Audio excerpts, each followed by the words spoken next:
Hello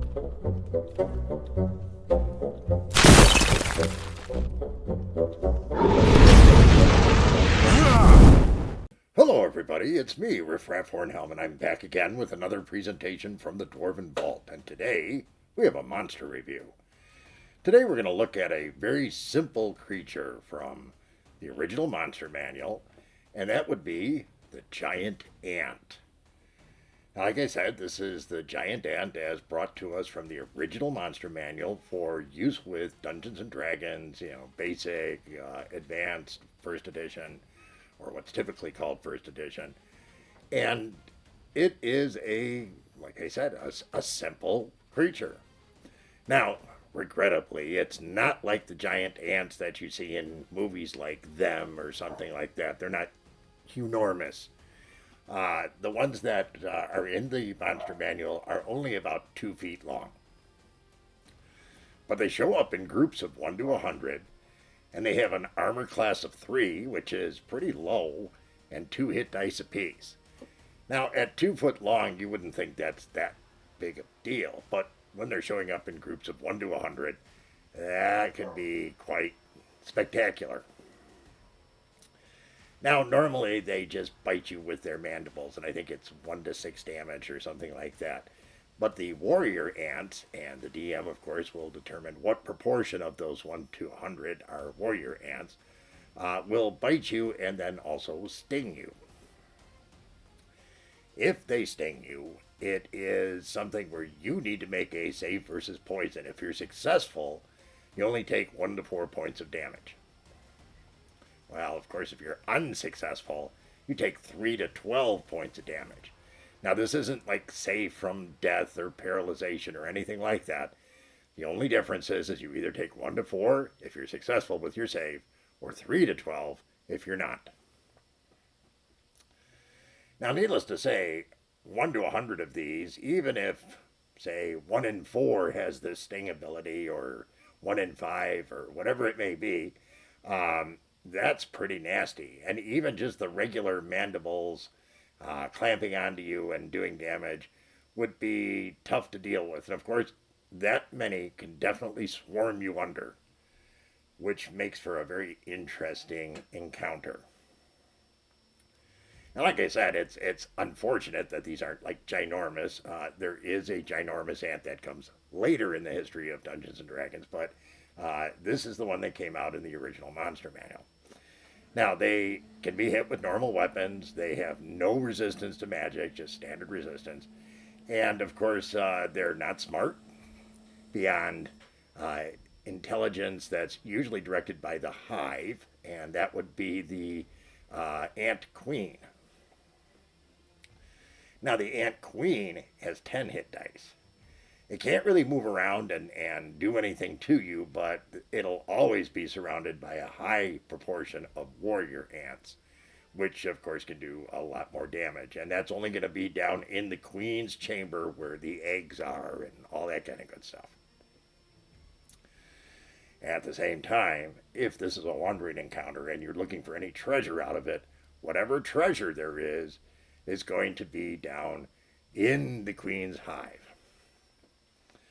Makes things more interesting, right? Because then you're going to run into a lot more than 1 to 100, it would be my guess. And actually my own experience many, many moons ago as a player.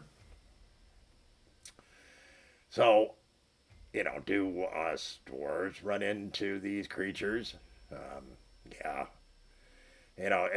It's usually on the periphery of where we operate, where we might run into a nest or something like that for these giant ones. Like a lot of bugs, one of the best solutions that's out there is fire. Plain and simple. We usually drive them out using oil and torches and things like that, and that makes them go away. In a real encounter, it is also a very good thing to use as long as it's not going to do damage to you at the same time.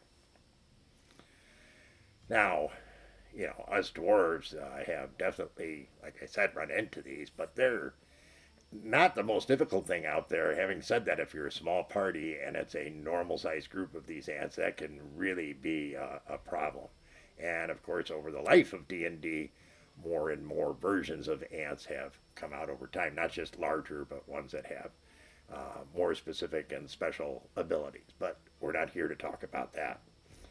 Now, of course, we went out to the greater gaming community for our friends in the Hornhelm community and said, so what about the giant ant? And got a pretty positive response from most of the DMs out there. They said it was really good to use. It really seemed to throw their parties into a frenzy because you could have, 3, 4, 5, 6 of these climbing on you at any one given time. Very, very dangerous. And one of the few times I've seen a 2-hit dice creature ranked higher based on the fact that they kind of swarm their enemy. And most of the DMs I spoke to gave this a solid 3. Now, in talking to the players about it, I didn't get much argument on that side. I got a range of 3 to 4. And once again, it's the number of them and that cumulative damage. I mean, it's one thing if it's just a regular worker ant and it only does 1 to 6 points of damage. But if there's 8 of them on you, that's a lot of potential damage. And the more rolls that your opponent have, the more chances they have to hit. So, yeah, they can be a pretty scary creature. I can't really argue with that assessment from the player side. Now, once again, this is a very simple, if you will, mundane creature that has gigantism again. It's larger than it normally would be. But really, beyond that, it's pretty much a standard ant. And for instance, if you kill the ant queen in an adventure, all the ants around it lose purpose and run around in aimless circles and things like this because they depend so heavily on that hive intelligence. Now, once again, the intelligence is rather limited, but hey, that's kind of up to your DM, how they want to play it, how they want to integrate it in there, and what they're going to have you as players do in order to have a successful encounter with them. Very cool creature. Small, minor, but a lot of fun to throw into a dungeon. So that, my friends, is the giant ant. We hope you found today's presentation to be interesting, educational, amusing, all that kind of good stuff. If you did, please be so kind as to leave us a like and consider subscribing if you haven't. Definitely drop us a line or share with your friends. And most of all, come back and see us again real soon.